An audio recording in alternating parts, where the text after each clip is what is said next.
दोस्तों आप सभी का स्वागत है हमारे चैनल फैक्ट ट्यूब यूनिवर्स पे।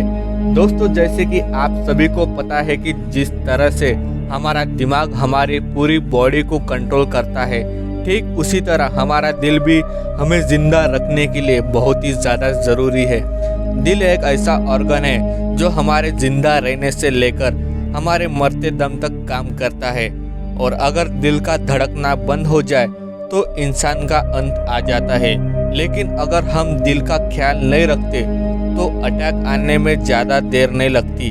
दोस्तों हर साल करीब 70 लाख से भी ज़्यादा लोग हार्ट अटैक और दिल से जुड़ी समस्याओं के वजह से मौत के घाट उतारे जा रहे हैं। ऐसे में क्या कभी आपने सोचा है कि हार्ट अटैक किस कारण से आता है और इसकी आने की असली वजह क्या है? अगर आप जानना चाहते हो हार्ट अटैक आने की असली वजह तो हमारे साथ वीडियो के अंत तक बने रहिए। दोस्तों हमारा दिल एक ऐसा ऑर्गन है जो हमारे पैदा होने से लेकर हमारे मरते दम तक काम करता है। इसका असली काम हमारे पूरी बॉडी में ऑक्सीजनेटेड ब्लड को सप्लाई करने का होता है, जहां यह बॉडी से नॉर्मल ब्लड को लेता है और पंप करके ऑक्सीजनेटेड ब्लड को सप्लाई करता है। लेकिन अगर इसकी फंक्शनिंग में थोड़ी सी दिक्कत आ जाए तो इंसान की ज़िंदगी बर्बाद हो जाती है।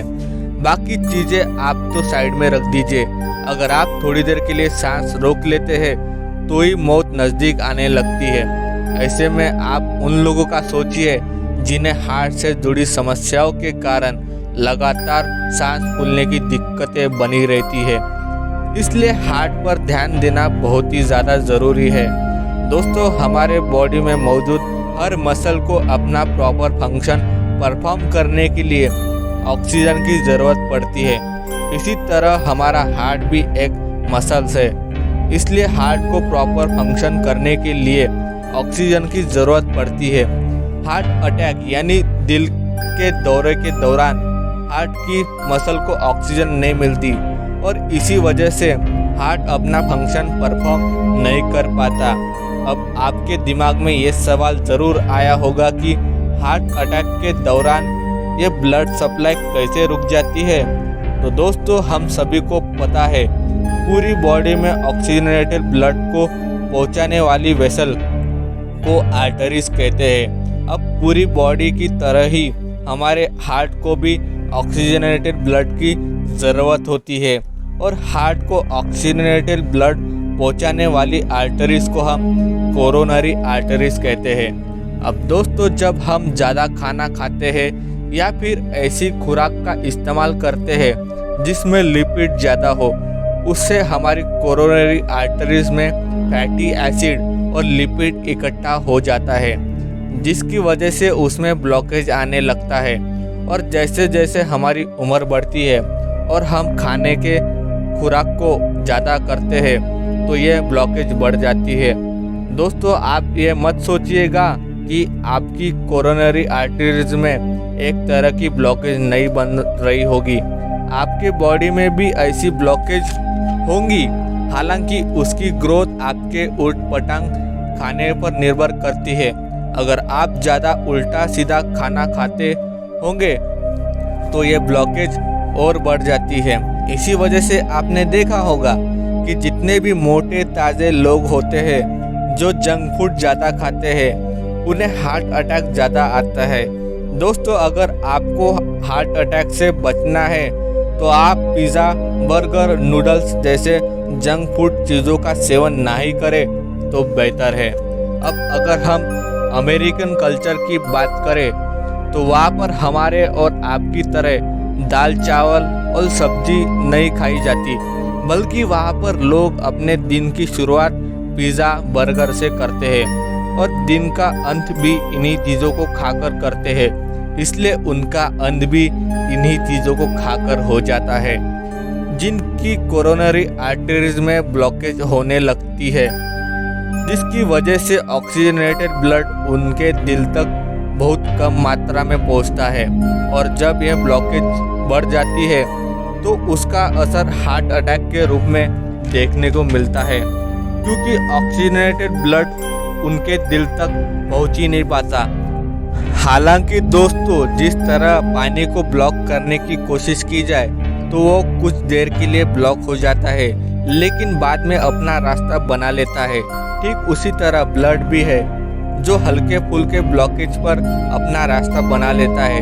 हालांकि समस्या यह है कि वो कितने देर में रास्ता बनाता है, क्योंकि अगर ब्लॉकेज की वजह से कम ब्लड हार्ट तक पहुंचा तो माइनर हार्ट अटैक की समस्या देखने को मिलती है, जिस वजह से लोगों की जान तो नहीं जाती, लेकिन अगर ये चीज़ ज़्यादा देर तक हुई और ब्लॉकेज काफ़ी बड़ा है जिस वजह से खून दिल तक पहुंच ही नहीं पा रहा, तो इंसान को अपनी जान से हाथ धोना पड़ सकता है।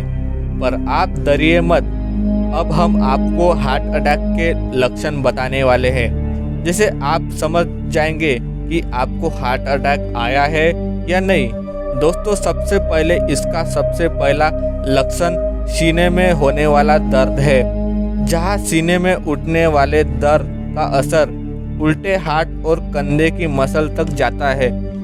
वैसे हम आपको बता दें, हार्ट अटैक का जो दर्द होता है वो इतना भी अचानक नहीं होता जितना फिल्मों में वगैरह दिखाया जाता है। हालांकि हार्ट अटैक में चक्कर भी आने लगते हैं। अब हार्ट अटैक की ट्रीटमेंट में एस्पिरिन और नाइट्रोग्लिसरीन जैसे दवाइयों का इस्तेमाल किया जाता है। दोस्तों, एस्पिरिन खून को पतला करता है, ताकि अगर ब्लॉकेज हो रही है तो पतला खून होने की वजह से खून दिल तक जाने का अपना रास्ता बना ले, और नाइट्रोग्लिसरीन ब्लॉकेज को खोलने का काम करता है। दोस्तों, हार्ट अटैक का इलाज करने के लिए डॉक्टर सबसे पहले ईसीजी का इस्तेमाल करते हैं।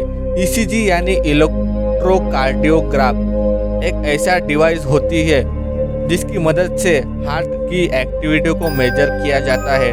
हालांकि डॉक्टर ब्लड टेस्ट भी करते हैं ताकि प्रॉब्लम समझकर तुरंत उसका इलाज किया जा सके।